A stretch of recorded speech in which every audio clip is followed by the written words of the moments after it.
Je m'appelle Jean-Brice, j'ai 37 ans, je suis né à Nouméa, où j'ai passé une partie de mon enfance en brousse, notamment à Pointe-Boute. J'ai été déjà très attiré par les bibliothèques et la lecture notamment, donc j'ai passé pas mal d'heures à la bibliothèque Bernheim. C'était une atmosphère que j'aimais beaucoup. Du coup, orienté aussi mes études donc en fonction de ça, puisque au départ j'ai pris une filière plus généraliste avec une spécialité gestion comptabilité. Derrière, je me suis rendu compte en fait que c'était pas forcément ma voie, puisque j'ai plus réussi mon bac grâce aux matières générales et notamment aux lettres et au français. Moi j'avais envie d'être juge pour enfants à l'époque, sûrement pour aider la jeunesse du pays. Donc je suis à un moment donné parti dans la filière du droit, puisque j'ai suivi un DUG de droit en Calédonie, puis je suis parti en métropole pour poursuivre ces études-là jusqu'au niveau de la licence. Après l'installation en métropole, j'ai là aussi bifurqué. J'ai donc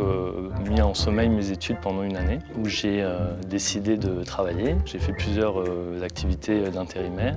Suite à cette expérience, je suis revenu en Nouvelle-Calédonie pour faire un stage en médiathèque. Et donc j'ai trouvé cette IUP des métiers du livre, qui était une formation qui me permettait d'aller jusqu'à la maîtrise. Et je me suis spécialisé plutôt en édition, puisque je vais faire bibliothèque, librairie ou édition. J'ai enchaîné avec une année en édition, en métropole. Suite à cette année-là, je me suis retrouvé au chômage. J'ai eu envie de rentrer au pays avec ce bagage-là et puis cette expérience. Et j'ai eu la chance en arrivant de pouvoir être embauché dans la maison d'édition calédonienne. Et puis derrière, je suis rentré grâce à cette expérience-là comme directeur de la maison du livre. Donc c'était un peu l'aboutissement de ce parcours-là avec des défis différents, puisque l'idée c'était de pouvoir relancer toute la filière du livre.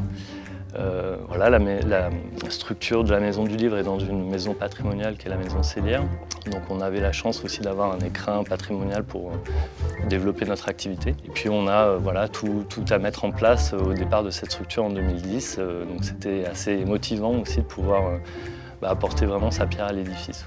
Voilà. Et en 2014, donc, on a adopté notre fils et je pense que c'est sûrement depuis la plus belle aventure qui nous a été donnée de vivre.